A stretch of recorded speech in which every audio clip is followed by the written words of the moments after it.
Yeah, get it on. Got to get it on. No choice but to get on. Mandate, get on, and welcome to the pod. We're switching up the format a little bit. We're going to start with our interview over here. I don't have any paperwork in front of me because we're having a printing issue, but we have Chuck Liddell, we have Tito Ortiz, we have Micah Brown. Two names you recognize, the other you don't. Micah, you will after the show. You will after the show, or in the next 40 seconds, because Micah directed the 30 for 30 with Chuck and Tito in it, which I just saw last night, which is excellent. I'm a big fan of the UFC, and I'm also a big fan of docs and sports stories, so it's a perfect combination.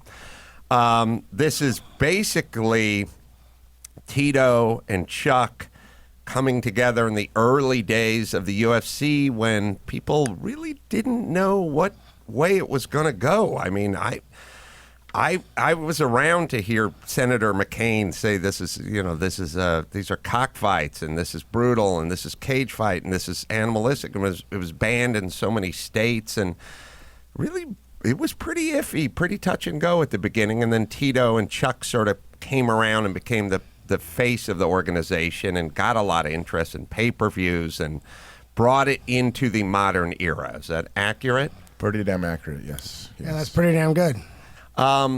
So what I was watching, so Chuck won the first two fights. Tito won the last fight. I guess that kind of makes it about even. I mean, you won two, Chuck. Chuck won but you won the last. All right, but if there's three fights and one guy wins two and the other guy wins one, if you had one fight you wish you won, it would be the last fight, right? Yeah, it wouldn't be the first fight. So here's the thing: as I was watching, I used to be a boxing trainer, and I saw Chuck punch when he came into KLSX. He punched our punching machine. You know, those punch that. It's a speed bag, but you whack it and whatever, and the digital thing goes. Yep. Chuck has heavy hands. Yes. Chuck hits hard. I don't know if you know that, Tito. Yeah, I do know that. Oh, I was on the receiving end of a couple of those punches. Let me tell you. Were you listening to me talk about it on a podcast? No, Chuck has heavy hands. He just hits hard. It's not really about training or technique. Some guys just hit hard, like Ernie Shavers hit hard. I don't know. Oh, Ernie Shavers hit hard. Right. So that's a fun guy to watch. I, as a former boxing trainer, watched Chuck Liddell. It's like, that guy has heavy hands. So why, if you're going to fight Chuck Liddell, are you going to stand and trade with Chuck Liddell when you have that wrestling background in your back pocket, Tito? Because my whole life, people told me I couldn't do something, and I've always been the person to try to prove them wrong. I've always did that, and ignorance can be bliss, and that's just the way I've always tested myself. I wouldn't be where I am if I didn't. I'm willing to fail, and I'm willing to learn from it. I wasn't the easiest guy to take down either. No, you have a good change it, taking the fight to the ground wasn't the easiest thing, and I made it hard for I didn't let him close that distance. And you got to understand, when me and Chuck trained together, that's what we did, was take down defense. That's what we worked on, the wall walk of getting off the ground. That's what we worked on. We worked on that to make us better by doing that. And no, I get it. Look, it's like when these guys fight John Jones. It's like, do you want to stand up there and trade with a guy with that 80-inch reach? No. But you want to take down John Jones? Okay, good luck. You know what I mean? So, yeah, it doesn't – what I'm saying is standing and trading with Chuck Liddell is a horrible idea, and trying to take Chuck Liddell down is just a bad idea. Well, you got to stand your ground sometimes. I mean, you got to have enough balls to do it. I mean, it takes courage to do that, and I was willing to do it. I mean, that's what makes me who I am, man. I just – Do you enter, or what percentage of fighters – do you think, or tell me if this is you, Tito? Like, famously, Sugar Ray Leonard, he fought Roberto Duran.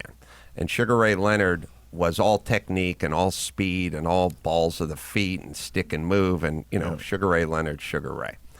Roberto Duran insulted him so much and insulted his wife and this, that, and the other in the first fight that he got Sugar Ray to stand flat-footed and trade with him, because he pissed off Sugar Ray so much that Sugar Ray abandoned what got him there and went, fuck it, I'm just going to fucking slug it out and beat this guy. and Roberto wins the fight because he got him to do something that wasn't his strength. The second fight, he got on his bike, he danced. That was the no Moss fight. Right. How many UFC guys do you think are willing to sort of abandon and trade just because of the sheer aggression of it? Nowadays, zero. Zero now, right? Here's the thing, though. A lot of guys, a lot of the trash talk and a lot of stuff is aimed at that. You're trying to get guys to get out of their comfort zone. Jose Aldo and Conor McGregor was a great example. How often do you see Jose Aldo run across the ring and attack a guy that quickly? I mean, he's a Thai boxer guy. He takes to move around, feel you out for a round or so, and then go after you. Right. But I think he was so mad at Conor that he actually ran across the ring and he got caught. Yeah, he got caught quick. Yeah. I mean, I tried to do that my whole career, but it never worked on Chuck because he knew what I was doing. I mean, Right. We made this up. That's the thing. I mean, I always see guys try to intimidate me or try to get me out of my game. It's like, come on, man, I'm not stupid. We're not gonna play that game. I know what I'm gonna do to you. You know what you're gonna try to do to me. Let's just stay there. I'm not gonna fall for this. Dana White in the movie, and maybe I'll ask Mike about this. I mean, he was pretty insulting to Tito. I don't know, and yeah, there was no love lost there. It's still there's still. He didn't really hold back. Well, I think Dana White doesn't really mince words, and Tito doesn't. You have two people that don't care what people think of what they say, and they're just going to speak their mind. And when you put those two people in the same business, oftentimes, Right. I mean, Dana White has no governor when he talks, and I don't think Tito has much of a governor when he talks. Yeah, I mean, that's kind of what made it what it was. You know, it Right. made that rivalry bigger because you had this element where a president was speaking in a way to a fighter that you wouldn't see Roger Goodell, acting like that. I would not cower. I mean, that's one of my things. And people can understand when they watch this film, everything that was said on my side was everything that Dana taught me as my manager. I was doing everything that I learned him negotiate. When he was negotiating against Bob Meyerowitz, that's the way he did it. And that's the only way I knew how to do it. And to hear that, it was just like, okay, well, I'm being called a dumb man because I'm doing exactly what you're doing. I mean, that's why the company was sold for $4 billion. And I was just trying to stand up for what I thought that I was deserved as a fighter. I mean, these guys are making 50, 60, 70 million off of a fight. When you do 1 million pay-per-view buys and you make $2 million of that, I mean, me and Chuck, when we made maybe 5% of the revenue of that fight, it didn't make sense to me.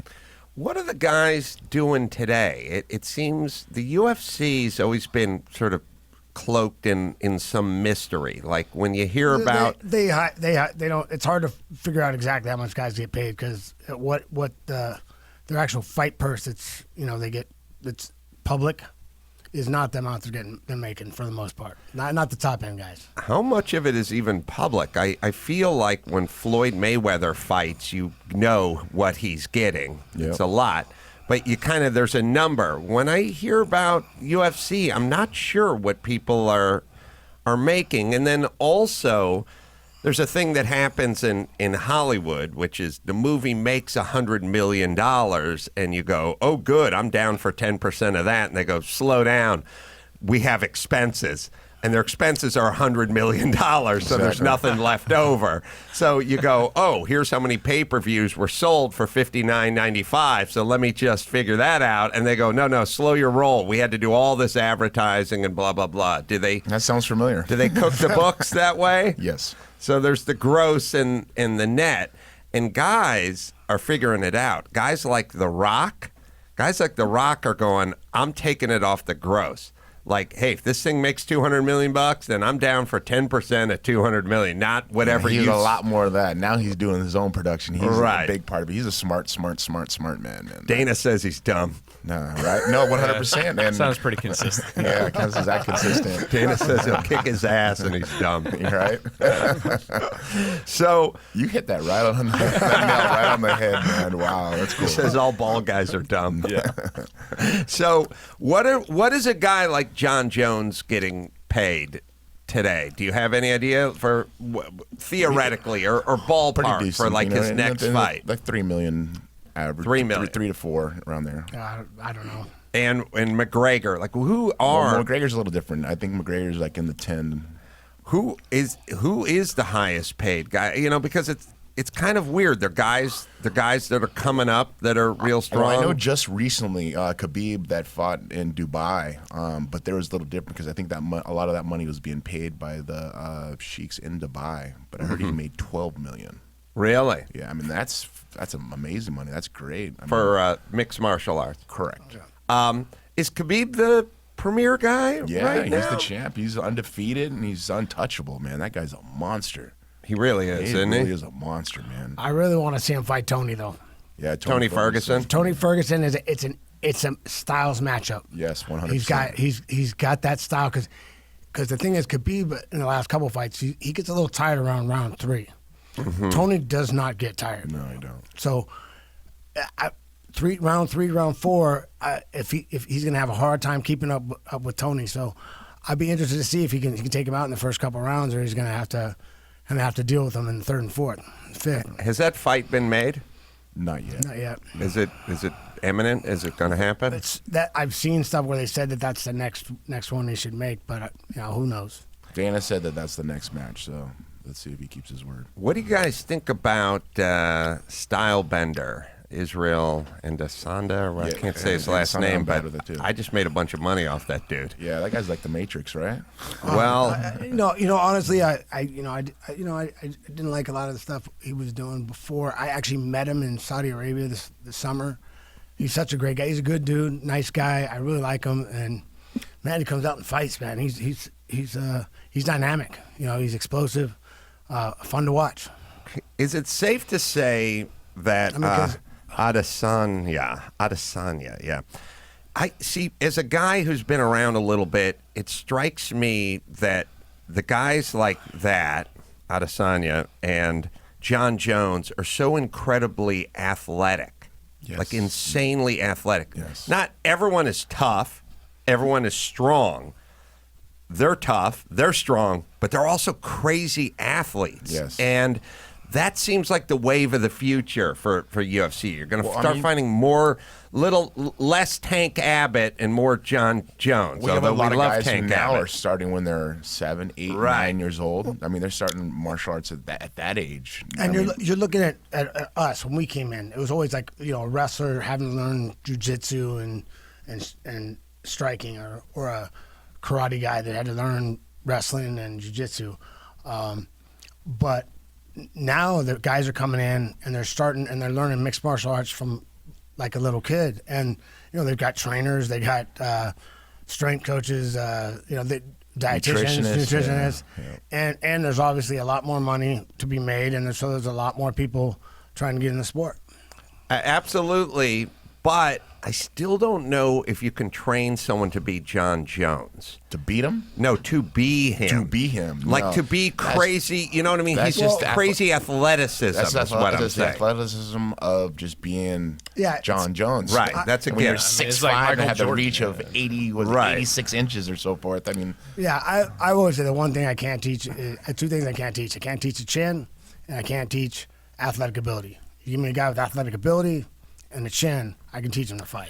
Do you think a John Jones is going to step up to a heavyweight, or do you think a John Jones and a Stylebender type fight, somebody comes up or somebody comes down, or there's a catch weight? I mean, Well, it looks like Stylebender and John Jones are getting after it. Maybe they're trying to build a big fight between the two of them. well, that when you see fights, you see, oh, this guy's a brawler, and this guy's a wrestler, this guy's a grappler, this guy's whatever, submission guy. When John Jones and Israel get into the ring, it might be the first time that two nutty athletes. Compete against each other. Well, I want to be careful here because you guys are great athletes, and everyone's a great athlete. Jones but you had know a what little I'm trouble saying? with his last 185-pounder he fought. Right. Because of the speed. The speed was a big was difference. giving him a little trouble. Right. Last guy. That guy, if he hadn't got hurt his knee, might have ended different. John may, in a weird way, be better heading up and taking on some of the bigger guys. Yeah, him and Stipe would be a great match. That'd be a great matchup. And I know he was trying to go after Brock Lesnar, and Brock coming over from WWE. I mean, Brock don't like to get punched. Plain and simple. I mean, no one likes to get punched, but still, he's a guy that... He's really afraid of it. Yeah, coward. Really afraid of it. I always say this: like, he doesn't like to get hit. What that means is he's unnaturally scared of getting hit. Like he's too afraid. Yeah. Throw punches at me. Stop. He's moving. Yeah. I don't think it's unnatural. I don't like to get hit. Shit, I'm honest. I know, but if you're a fighter, you know you're going to have to get hit here and there. Correct. And well, your head movement, you're doing all that stuff good. But I don't mean like you're not just doing. Right. No, I get it. If you start doing that, then you're easy target.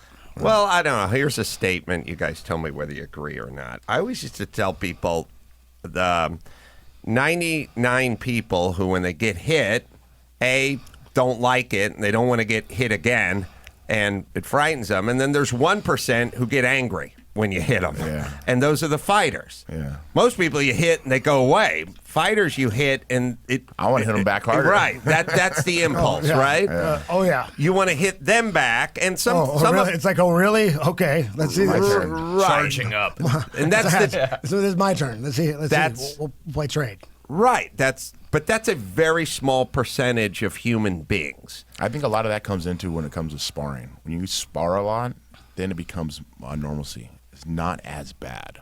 I get that you become used to it, but still, most of humanity, you hit them once, sparring or not, they just don't want to get hit again, versus I'll hit you back. But that's why there's so few fighters. Correct. That's why there's so few world champions also. You guys both, and fighters also traditionally come from backgrounds that are tough, and I always tell people there used to be a lot of Jewish prize fighters, back in the 20s, 30s, 40s, and then the Jews got smart and went to college really and they made some money and they became doctors and lawyers. They stopped getting punched for a living. Right. And so Jews don't fight anymore. The cultures or the groups that are struggling are always going to have the most fighters. Now, you guys both have fatherless homes, right? Yeah, correct. And both come from poverty. Yep. So even though you're not black and you're not necessarily, Tito, what would you consider your nationality? I'm an American, but I'm of Mexican descent, correct. And I hung out with gangs and stuff as a kid, so we were always fighting. And I seen what poverty was. I seen how it was, how ignorant people truly are, and I didn't want to live like that. I wanted to do something better for myself, and I was able to, expand into wrestling. When I got into wrestling, it saved my life, and I was able to get into fighting when I was in wrestling, when I was in college, and I found something that I was desired to have, and the attention my parents never gave me or my friends never gave me, I got that through fighting, and I succeeded so well in such a quick amount of time that I fell in love with it. And it was just the hard work that I put into it that it wasn't about the money. I mean, yeah, the fights, I was out there putting my life on the line and seeing the money that was being made, and I thought that I should get a cut of that. But at the end of the day, I was able to get my hand raised. I was able to have world championship belts around my waist. I was able to show other kids that no matter how hard you work, you're able to become a world champion. And I was able to do that. I should tell everyone that ESPN 30 for 30, Chuck and Tito, and that is tomorrow, as you hear this on ESPN, 9 p.m. Eastern. I watch them all, so I love all the 30 for 30s, but this one is perfect for me because I love you guys. I was there. I followed the whole saga, and I love UFC and combat sports. It's great on its own, and it's even better if that's your gig. And which if it is isn't your UFC. gig, you're still gonna like it. Oh yeah, There's some yeah, intense because there's stuff in plenty it. of drama, Yeah. and it's perfect, and it's the drama that ends in the fight. So what is this thing? I'm trying to figure this one out. And Chuck, in a weird way, Chuck and Tito and myself, and I don't know Micah's background, but Micah, what is your background? Parents divorced? Is someone poor? My parents are together. All right, get out of the exactly. studio. We don't need this. You and your goddamn intact families with your fucking white privilege.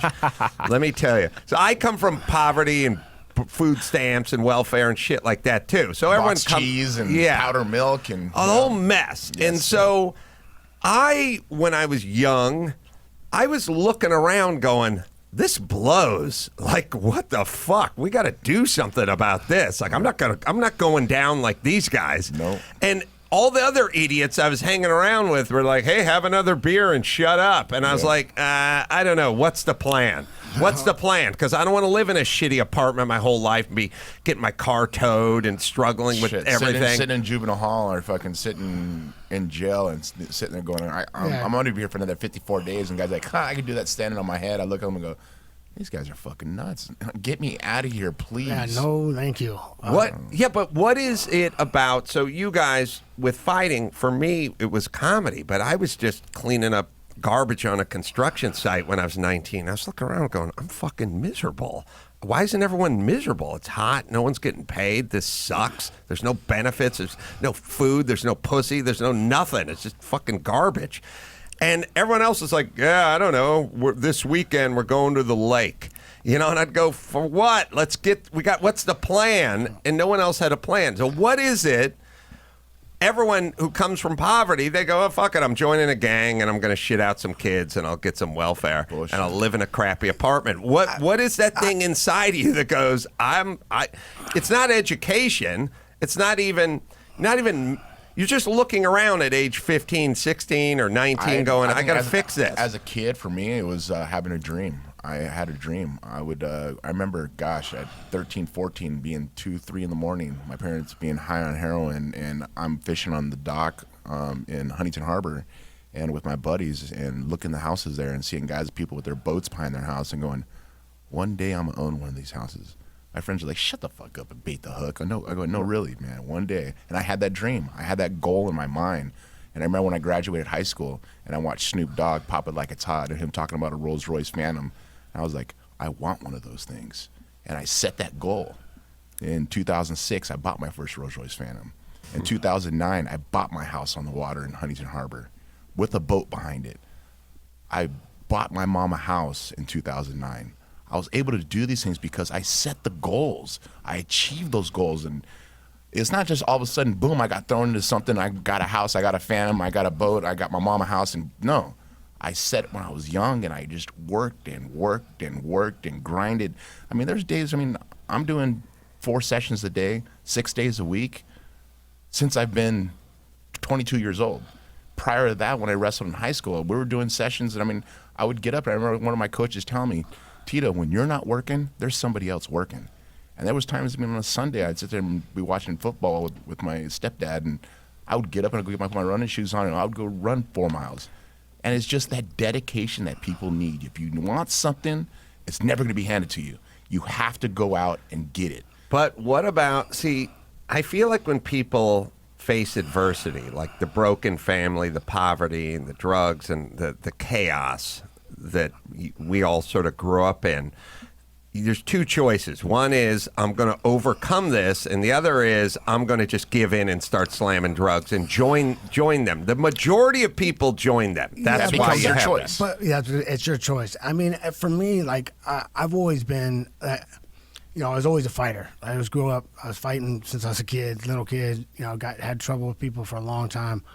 But like I was one of those people. I actually used to say in high school, what really sucks? The thing I'm best at, I can't make a living doing. Right. And I was talking about street fighting, and I was like, come to make out, I made a pretty good living doing it now. But I just never had any other, for me, there was never any there's never any other choice. That's like I have to succeed. I have to be. I went to college as the first. I going for my family. I went to college. I went to Cal Poly. I was going out there to wrestle, and I was, gonna graduate in accounting. Right. But it was one of those things. I did not want, and I was doing roofing, and those guys were trying to talk to me. Oh man, you should just roof. We make a great living. And I'm like, oh man, you know what this teaches me? I don't want to be roofing when I'm 50. I've done the same thing, roofing, doing cement work, doing carpentry, security, landscaping, working on boats. I mean, being a deckhand, watching other captains when they were 35 years old, they look like they're 50, weathered from the ocean. I was like, that's not my deal. If I want to work at McDonald's, that's what you're satisfied with. Be satisfied working at McDonald's. If you don't like it, find a job you're happy to do. And watching his 30 for 30, and Chuck said the best, it was just like he was happy fighting because it made him happy. If you have a job you're happy with, that's your job. My job is to be successful and try to do other things to transduce into other stuff, not just fighting. I want to do business. I have Primetime 360, my management company. I have Manethos, which is a consulting firm. I want to do other stuff that I'm able to transpire to my children not to be fighters. Because my 3 children, I have my twins, Jesse and Journey, people see that are on the film, and then my oldest, Jacob, they want to fight. Besides one of Jesse doesn't want to fight. He wants to be a manager. But I told them they got to get their master's degree first. They get their master's degree, and I'll pay for everything. I go, you guys get your master's degree, you guys could fight. And one of them's like in it. He's like, all right, cool. The two youngest ones are like, Dad, we're going to Stanford. My oldest, Jacob, he's going to Arizona State. So at a young age, I'm already setting goals for them. And they understand what they need to do. And I think that's what's really, really important, just in this world or in this country in general, is able to show your children what they want to do when they get older. Not just throw them out when they're 18 to hopefully they're out there to survive. I know. Build them when they're young so they're able to set goals and achieve these goals. And I think in human nature, that's how we should be doing. We should be helping each other to make this happen. It'd be nice. I know everyone's running for office now, and they think the government's going to do it. It's never going to work, man. Elizabeth Warren is not going to fucking fix that shit. No. That's parents got to fix that shit. Yes. 100%. I don't know how often I get that one. Like, look, man, people go, why are your kids so good? Why do they listen to you so well? I'm like, because I give them time. Yes. It's that simple. I spend time with them. They don't have a choice. They're going to listen to me because they have to. Did Chuck? I know in the doc, your dad tried to come back into your life at a later chapter. Now, listen, I'll just set the table here by saying, I love it when somebody says the dad left the family when I was 2, and then he saw me on TV and he tried to enter back into my life when I was 29, and I told him to fuck off. I love that story because it's like that guy deserves nothing. And by the way, he's not your dad. You don't know that guy. He didn't do anything for me. He did nothing to help me. I only went and talked to the kids because as a favor to my mom. It was his kids that came out. His kids, right. I came and talked to him. And then they wanted to talk to me after, go outside. And they asked me, they're like, well, you haven't heard your father's side of the story. I'm like, what are you talking about? He gets no side of the story. I was in the same damn fucking place as when he left 25 years ago. We had the same phone number, same house where my grandpa lived. And, he's 25 years too late. I'm sorry. That's it. So I'm done. I'm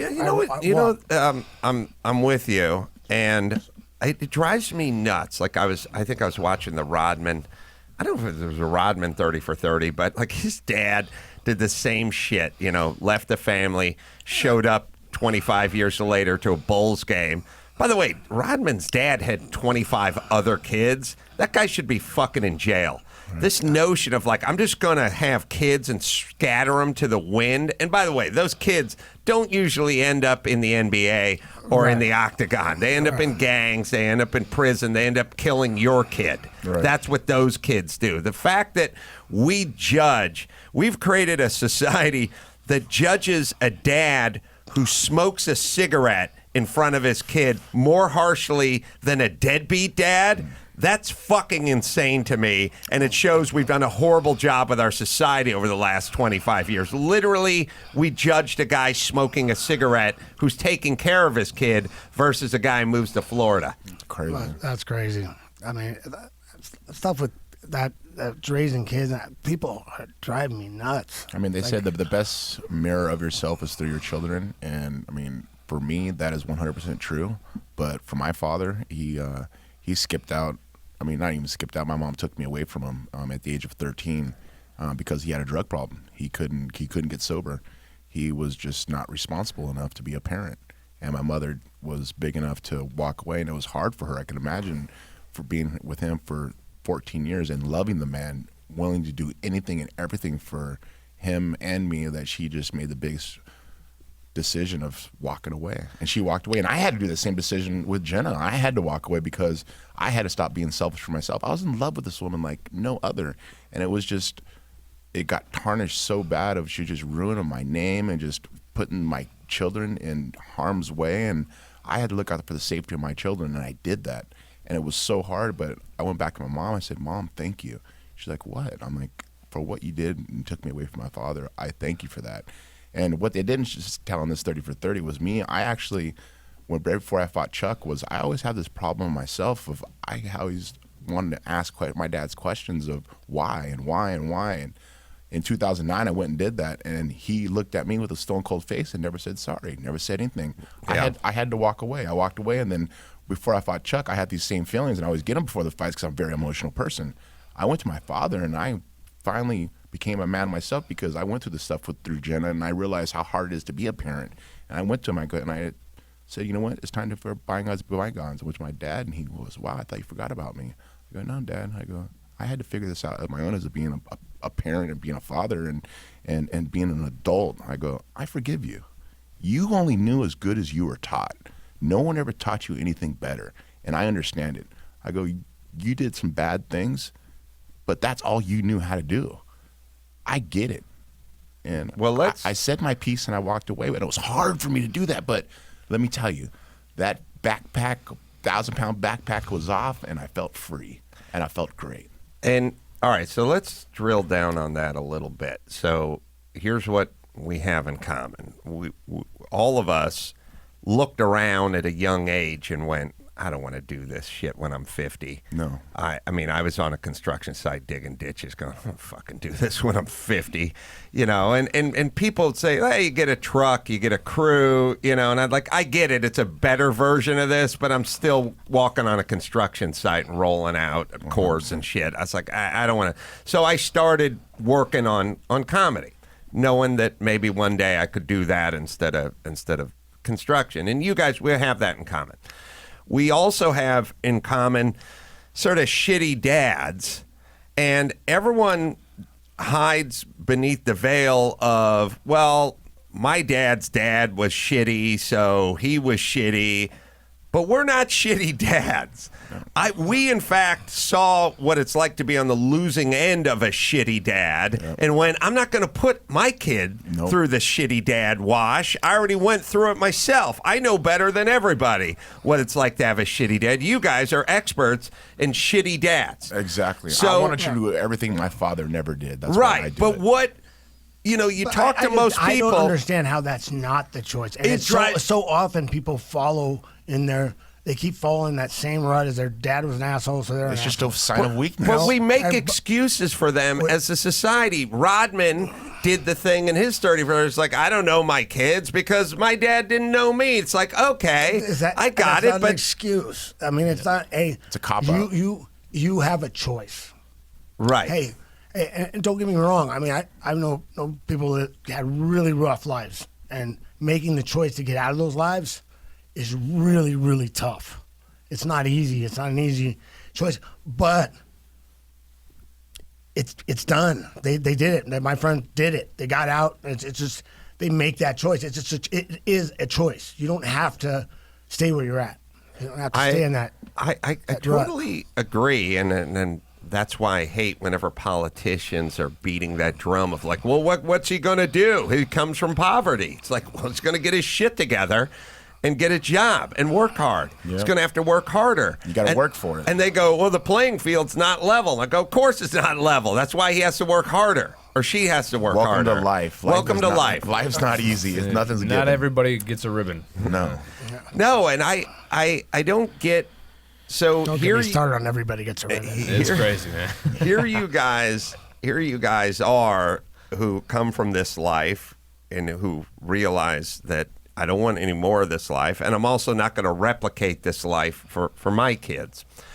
So also, your sport is probably the most difficult sport in the world. Yes. I would say it is the 100%. most difficult sport in the world because you don't have teammates to rely on, and there's a mental, emotional component to it that is almost that of a guy trying to, Evel Knievel's going to try to clear 19 double-decker buses kind of thing. Like there's the sport part of it, which is I got to know how to ride a motorcycle pretty good, and then there's the part where you got to deal with death. You want to know the most loneliest sport in the world is this sport of mixed martial arts. Absolutely. Because when it comes to going to bed at night, you got to sit there and you got to tell yourself, I need to wake up in the morning and I need to do my road work. I need to do my sparring. I need to do my wrestling. I need to do my jiu-jitsu.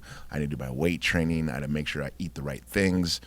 It's all just an exercise in discipline. Yes. And self-mastery. Yes. And I feel like that also applies to every facet of life. Correct. I feel like that part where you go, I'm going to delay gratification. I want to eat candy.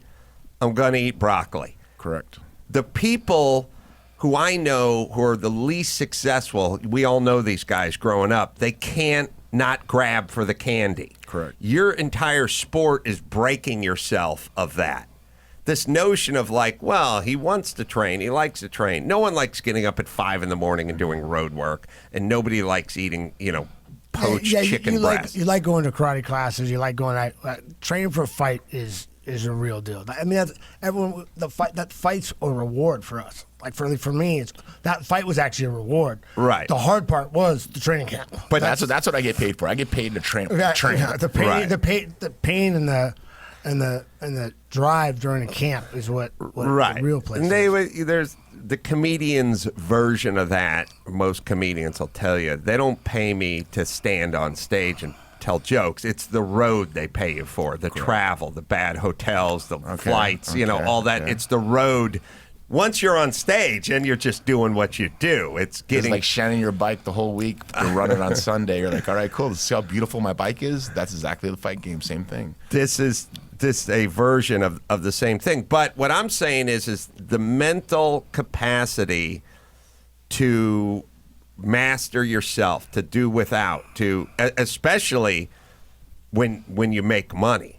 Now it's really tough. You got to stay on that diet, and you can afford to go out every night. That component, right? So when you're young and you're hungry, literally, and you're starting out, you're wrestling in high school or what have you, you physically don't have the funds to go out and eat sushi and buy drinks and do the whole 9 yards. You just can't physically do it. Then you get into this weird part of life, which is now you could go out 3 meals a day and order a cocktail every single time, and yet you have to deprive yourself of that. I think I get more focused. As I got later in my career, I got more focused on doing everything right leading up to a fight. I got more focused. Even though I was able to do more stuff, I was willing to. I put that all aside for the training camp, and we talked about it. Started at 6 weeks, then went to 8 weeks. As I got a little older, 10 weeks, 12 weeks. It's a little longer and longer, but for me, fighting and being able to perform the best I can was worth it. Tito, all the time. You're about to say. I would say the funniest thing in the beginning of my career, because you talk about starving. I remember starving or eating top ramen when I was in college at Cal State Bakersfield. And after my first fight I made $7,500 against First MMA fight? Well, the very first one I fought for free, UFC 13, May 30th, 1997. But the first one I got paid for was against Jerry Bolander, and I made $7,500. And I remember going to the market, and I filled up 3 grocery carts of groceries, and I was so happy because I got to finally eat everything I wanted to eat. And I literally would walk. I mean, my ex-wife. I mean, she would remember it perfect to a T. We filled up like 3 or 4 carts of just. I filled my house with everything I've always wanted, and every fight after that, I always did that. I would go to the store and I would fill up with beers and everything always steaks, everything I always wanted. I would just do that. That was my thing that I would do. And as I made more and more money, more and more things came about that I was able to purchase things that I loved and I wanted. And yeah, it's all superficial stuff, but it was a gratification for me knowing that I worked so hard to give myself that. Yeah, no, I completely agree. If your dad's rich and he gives you a Rolls Royce, it doesn't mean shit. So that's what my kids, same thing. My kids can have anything they want, but they got to work for it. They have to work for it. I mean, if they don't have straight A's, they don't get to pick what they want. They get straight A's, they get to pick what they want. Do you guys want something that wasn't covered in the doc, but it just sort of strikes me? Tito, do you have to cut weight? Do you have to make weight? Yes. And Chuck, do you have to cut and make? Yes. What do you guys walk around at? 205 is where you have to make, right? During my career, probably about 230, right around 225, 230. Yeah, 225 was my target. When I'm in my prime shape, I'm 225. Well, yeah, training camp, I'd get down to I got a little lighter than him. He liked to cut a little more weight than me, but I'd get down to about 220, 217. But you got to make 205. And then It's easy. From there, it's easy. Yeah, it's three days I make the weight. And I learned this from Randy Couture because I used to walk around about 217.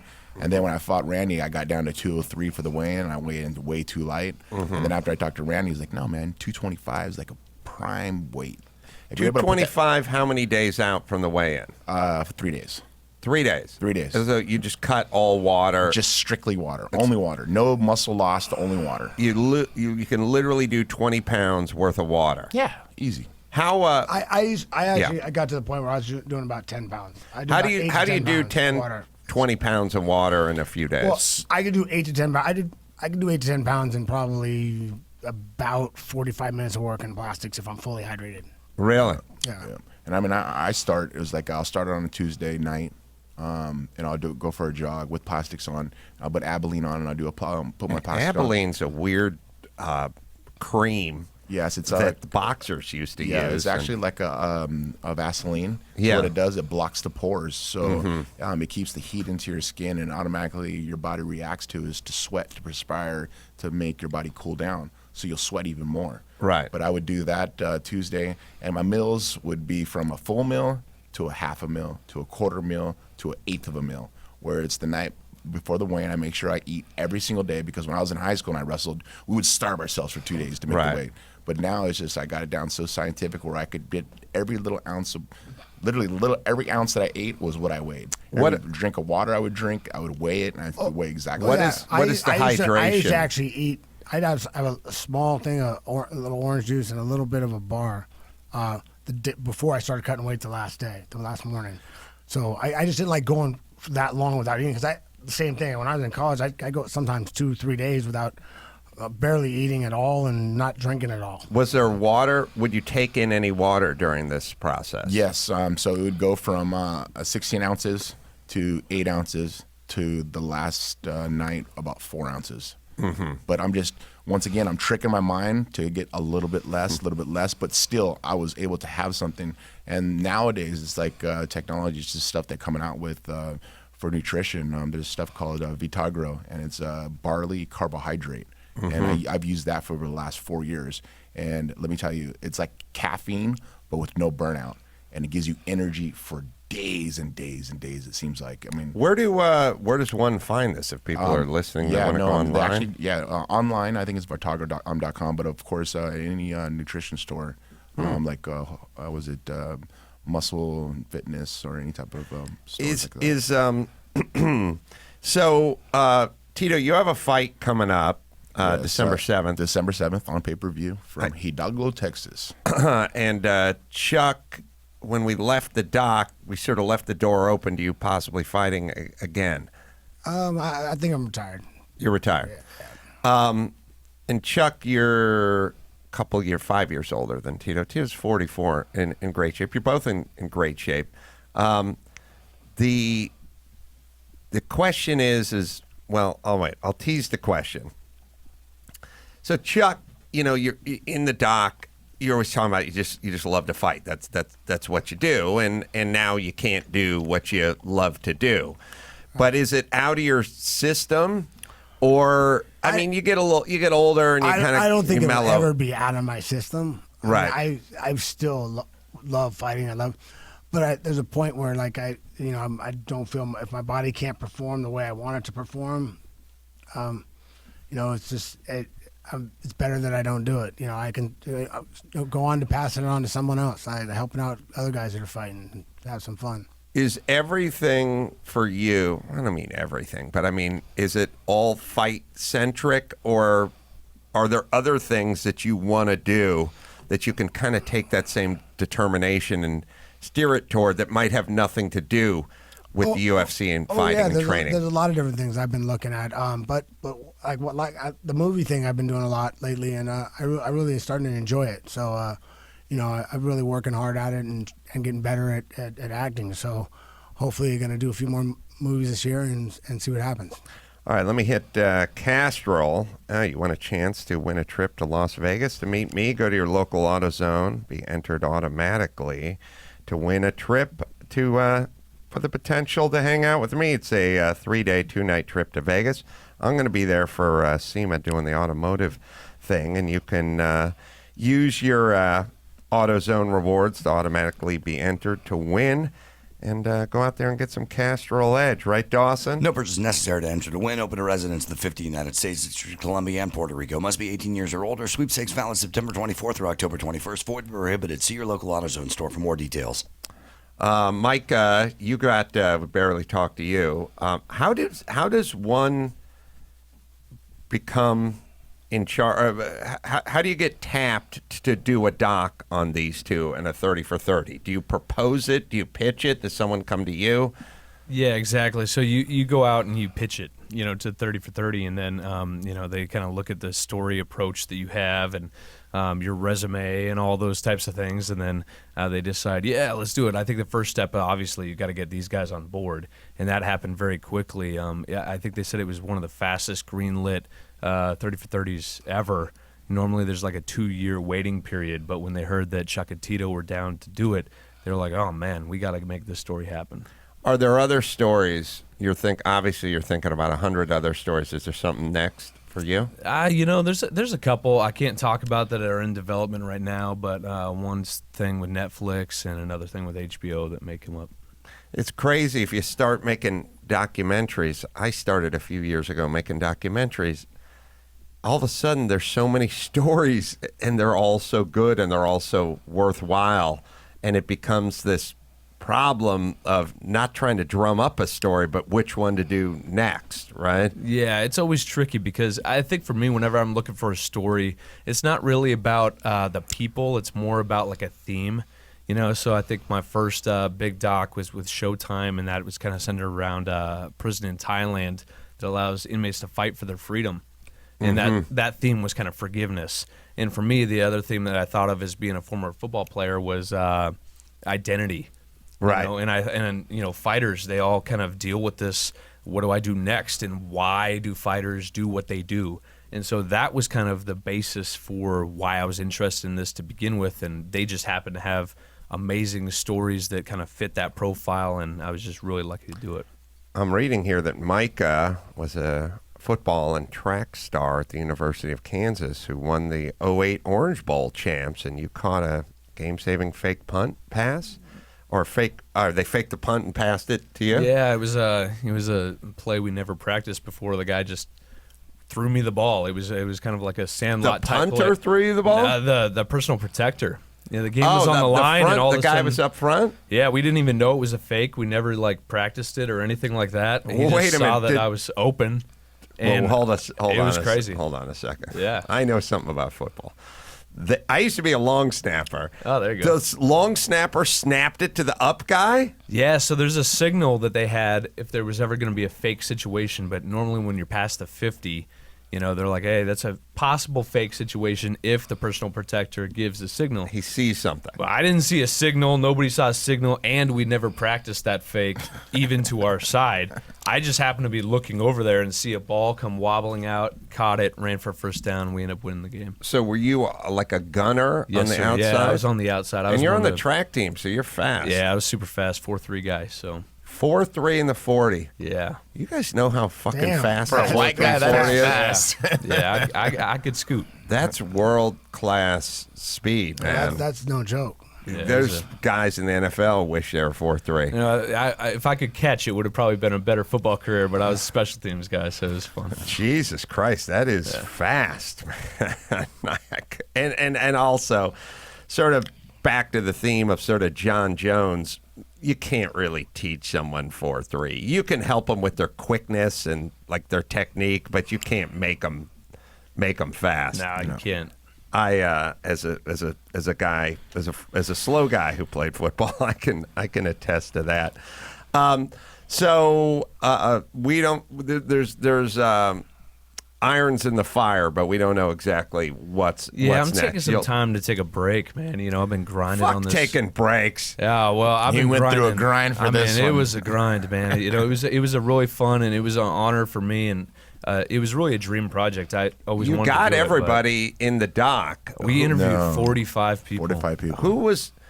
As a guy who makes docs, you go like, oh man, I want to get Robert Redford in my doc to Yeah. talk about Paul Newman, and it's like, who the fuck knows Robert Redford? Right. And then you got to the process, and some guys you just can't get, and Yeah, some guys take a while. Who was tough We to interviewed get? John Jones. We you did? interviewed. Yeah, we interviewed John Jones. He didn't make the film. Sorry, John. We interviewed Forrest Griffin. Didn't make the film. Cyborg definitely wasn't going to make the film. Definitely. Why but was she- Cyborg not going to make the film? Because there was some outside source that kind of said, no, No, that's he not didn't. happening. He didn't chime in on that. It was just her interview just wasn't fitting for what it is. You know how it is. It's like they got to say a certain thing in order to fit it. So. What is? Let's get everyone's. You had a lot of material to cover over a short period Oh, of yeah. time. I mean, a lot of the stories, and he did a really good job of, I feel, of catching the heart of a lot of the stories. Yeah. Oh, thanks. And transferring that. It was a really good job. I think the hardest part is you got 5 storylines. You got Chuck, Tito, Dana, the rise of the UFC, this third fight. Right. In 90 minutes. So you're like, okay, making it all work. Do we have a John Jones insider take? I mean, you guys know more about this game than anybody. I can't figure out John Jones. Like, he gets busted. He seems like a nice enough guy, but then he gets into trouble, and then he gets dinged for banned substances. But he seems like the last guy on the planet that needs that. Is there? I've never met him. I have no idea, but I'm always kind of curious. Like, what is he dabbling with? People this you stuff? surround yourself with. Is that what it is with him? That's what it always is. It's always the people you He surround seemed yourself super with. cool. I mean, He's a he was good dude. He was a good really dude. Like really, when we really talked to good him, I don't know him obviously, but he seemed really cool. But then he gets busted for like a banned substance, is that all just sort of confusion, or is he taking performance what's- enhancers? Yes. Yes, Yes, and then I mean, why? I mean, look at the pictures. I mean, come on. But that was the same thing I had. Why? Why did he start? Like he was, no one could touch him when he started. Like it was like he had that time off and he just threw like he posted a picture 9 months apart that were like, if you see him, it's like, okay, come on. Yeah, that doesn't happen to someone who's 30. Well, I Sorry, said this. So 28. I saw John Jones fight at probably Staples Center early on. I don't know, Forum. 13 years ago, or maybe it was the Forum. Forum. It was, 12, 13 years ago or whatever. And I said, look, nobody's going to beat this guy, but he can beat himself. 100%. And no one's going to fit. If he just stays in his lane, stays clean, has a good lifestyle, surrounds himself with good people, this guy's going to win for another 100 years. Or he can get out of that lane. So no one's really going to beat him, but he'll beat himself. That's his chance of losing. Does that sound accurate to you guys? You hit the nail right on the head, for sure. 100%. And And that story's been told a few times in It sports. happens to all champions. It happens to not all athletes. It happens to all the champions because, like I said, you got the guys called the nut huggers, or the people who hang around just to be in the limelight and want to be a part of it. And all of a sudden, because it's happened to me where guys try to push steroids onto me. And I'm like, no. And I've lost relationships because of it. I walked away. I'm just like, no, you guys aren't in my camp anymore. Later, peace out. I can't do that. When I started wrestling and I watched guys like Mark Coleman and them, they were so huge. I was like, why are you guys doing that? You guys are just cutting your lifespan in half by doing that shit. Don't do it. The guy's like, no, but you're stronger and you're faster and you can recover faster. I'm like, yeah, but what's going to happen in 20 years from now? What's going to happen to your body? And you see them now and they look like old men. I mean, I'm 44 years old and I feel like I'm like 34. Because I've always taken care of my body. And when I was in wrestling, it was like, if you're going to look for a shortcut, you're never going to have a long, successful career, period. I mean, it's kind of the pressure to win, though, right? Like, once you're on top, I mean, I can kind of see in some ways. Yeah. You got to put in the hard work, work, though. Hard work pays off no matter what. But again, pays off. that's your big picture, long-term mentality. It's the same thing when you were sitting around with your 19-year-old jack-off buddies back in the day and everyone was drinking and smoking weed and you were going, what's next? What's the future going to? And they were like, fuck you, drink some more beer. That's what's next. And you were going like, no. Got to look down the road. That's when I went back to college. I was like, I got to go back to college. My friends called me grandpa. Because I was like, what's the plan? And they're going, leave us alone, Grandpa. We're trying to get laid and have another beer. And they just called me Grandpa because I kept going. And they go, you're fucking bumming us out, Grandpa. Go to bed. And I kept saying, because what's the plan? Now, of course, they had no plan, and it didn't work out that well. It worked out fine for Grandpa, but not for them. But they just, it's so weird that you can tell them anything you want. That doesn't mean they're gonna listen, and they don't. Let's see. John Jones, after 7 months of powerlifting training. Oh, we're looking at that. How old was he at that time? 28. Yeah, I guess I didn't. That you don't make that kind of a change when you've been training as an athlete that whole time. It's not like it's the first time you worked out. Right. They didn't have any magic. Wow, I've never seen that picture before. It's a crazy. That was the difference. Yeah, that was the difference in like 9 months. It's a crazy before and after. And he's the one that posted it. I'm like, like Tito, about a red flag. Jenna Jameson's covered in the doc. Yeah. I met her a million years ago on Kevin and Bean, I think. Probably 1994 or something like that. Yeah. What is her condition now? How is she doing? I don't even have a clue. She moved to Hawaii for the last time I know. She hasn't been in the picture of my children for the last 6.5 years, which she just pretty much gave up on the court case. She was supposed to go into treatment and just obey the law. I mean, obey the court's agreements, and she never did. She just walked away, and she has been nowhere in sight. She just walked away, abandoned. What happens inevitably when she wants to come back into the kid's life? She has to do what the court says. She has to follow what the court has demanded. Drug testing. Be sober. Be sober. Drug testing. Psychology, or work through a psychic. Evaluation. Yeah. There was a lot of things. Just because when we were in court, the stuff we were finding out was just mind blowing. Like, the girl should be in prison because of these things. Well, she has mental illness. I'm guessing. Well, the drugs on top of that. Right. I mean, and you know what, man? She's the mother of my children. But at the same time, she was just almost ruining my kids. The things I found out in court, I'm telling you, Adam, I just was losing my mind. I was just like, how could somebody do this to their own children? How could a person be like this? But, I mean, it's a blessing in disguise. I was able to save my kids and not be selfish and stop thinking about my own self and think of my kids' future, and I did that.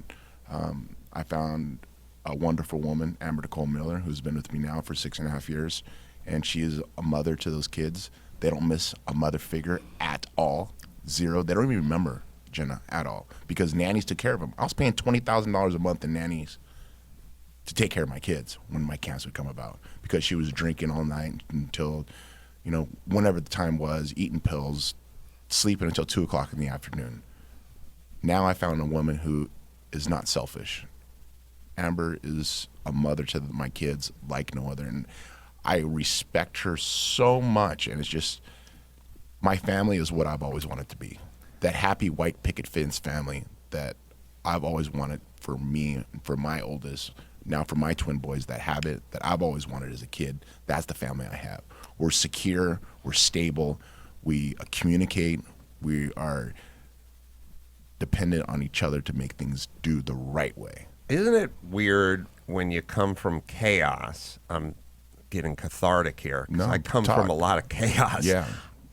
All I want is normal. Yes. Like when I was a kid, and they go, oh, watching the Brady Bunch, it made me depressed because they were normal. Right. You know what I mean? Like they always talk about the negative imagery. I was much happier watching Sanford and Son than I was watching Brady Bunch, because they would have family meetings and they go, all right, everyone come to the den. We're having a Brady meeting. And I was like, oh, man, I they're always normal. wanted that. That was me. That's what I wanted. That's what I wanted. just wanted normal. I'm still that way. I don't want anything. I want normal. I just want. Every night we have dinner. We turn the TV off. We go to the dinner table. We have dinner. We talk and say, "Hi, Jesse. How was your day today at school? Journey, how was your day today at school? Let's talk about it." That's funny. We have how was your day? Yeah. Yeah. How was your day? Because when you dinner. come from chaos, what you want is normal, not extravagant.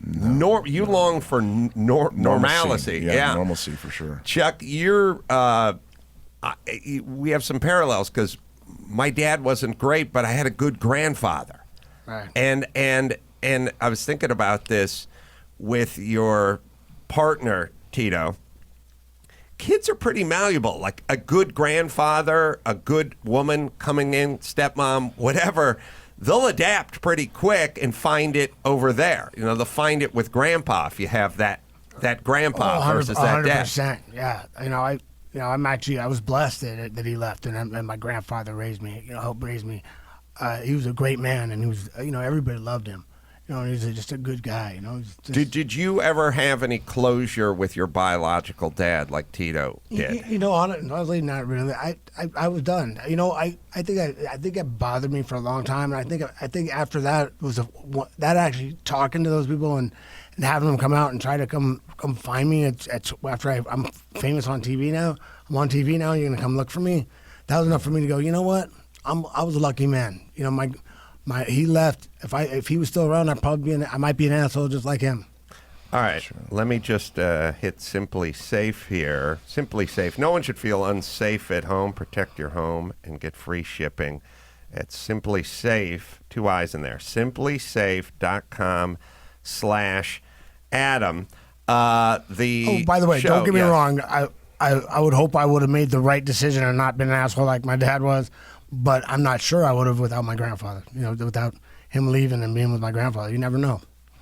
I think you would have made the right decision because Tito didn't have that in his life, and he made the right decision. I think it's in us. I think that we're the type of people that we're fighters. Yeah, and again, I wish we could figure that calculation out for our society. Like so many women whose dads were alcoholics marry an alcoholic. Now, that's most people's wiring. Well, there's once in a while people go, I know what it's like to live with an alcoholic. I'm not marrying an alcoholic, but human wiring is I'm now attracted to an alcoholic because my dad was an alcoholic, which is horrible wiring. And here was my thing with Jenna, and I had to find this out in my therapist, was stop trying to save your mom. Right. My mom had a drug problem. Right. And Jenna had those problems, and I was always told I couldn't do something. And I was trying to fix her. Right. You can't fix somebody who doesn't want to be fixed. And right. I finally got that when I was in therapy. I mean, it cost me 30, 40 grand to get it done, but still, it was a slap in the face like, holy shit. Because you are such a brass tacks guy that you think you can work and logic your way into any success. Like 100%. You guys think, because you come from a world where you go, I'm just going to fucking work my ass off and then I'll get my hand raised. and then you live in a house with a woman who has a problem, and you go, that's a problem, I'm going to outwork it, and we'll get her hand raised. Yes. But you can't control it. Can't do it. Can't do it. And you can't take- any listeners out there who are going through the situation, because I know there is a lot of them, you can't do it. You can't take all of your work ethic and all of your pride and all of your everything and transfer it to somebody else, but you think you can. Yeah, and you're talking about toxic. I mean, And- just living and- in that toxic bowl. I mean, it was hell. I mean, we're fighters. We're too tough for our own good sometimes. Yeah. It's my friends who we don't notice want, it. We don't want to quit. We don't want to give up. I can do this. I can change this. Well, watch. Make it right. Watch the 30 for 30. Chuck and Tito, and that is tomorrow. As you hear this, it's 9 Eastern on ESPN. Micah, wonderful job, by the way. Amazing job. Yeah. How long did it take you to make it? Well, I mean, a year. Really? It took a while. I thought you were fast. Anyway, No, he actually got a lot of shooting, a lot of stuff, a lot of Yeah. stories that should have been told the right way for me and Chuck's final story, but I guess it got cut out. A lot of stuff got cut out, a lot of stuff that I wanted to see, and I know Chuck had a lot of things to say that got cut out. I know a lot of things that I said got cut out, and it wasn't Micah's fault. At the end of the day, there was someone else who overviewed everything that had to cut things out, and I was beside myself. And I mean, Chuck, I can speak for Chuck, but I think Chuck had the same situation. it comes with the territory, man. There's just no such thing as being inside like you guys are, knowing what you said, knowing everything, and then shaving it all down to an hour and 15 minutes. It's just impossible, and it's frustrating, but it's built into. You make a movie, same thing. I do the roast, Alec Baldwin's roast, 2 weeks ago. I'm like, what the fuck? Why'd they cut all my great jokes? It's like, it's just, Yeah, this is real life. This is not jokes. This shit is real life. This is I shit know. that where we're still fighting. I And Chuck get has it. to fight at 48, and I still got to fight at 44. And when guys make hundreds of millions, or excuse me, $4.5 billion, and we still got to survive and work our asses off to put food on the table for our kids, there's something to scratch about. So when people watch this show, watch the fine lines in between. You guys will see the details. You guys will see the right story that should have been told on a bigger scale. I get and it. wasn't able to be told. Well- And Micah tried as hard as he possibly could to make that story happen. And I think he did a great job by getting the exact details into it. Look thanks, what's going on with the NBA in China right now. I mean, follow the money, everybody. Right. All right. 100%. Chuck, Tito, Micah, this has been a little slice of heaven.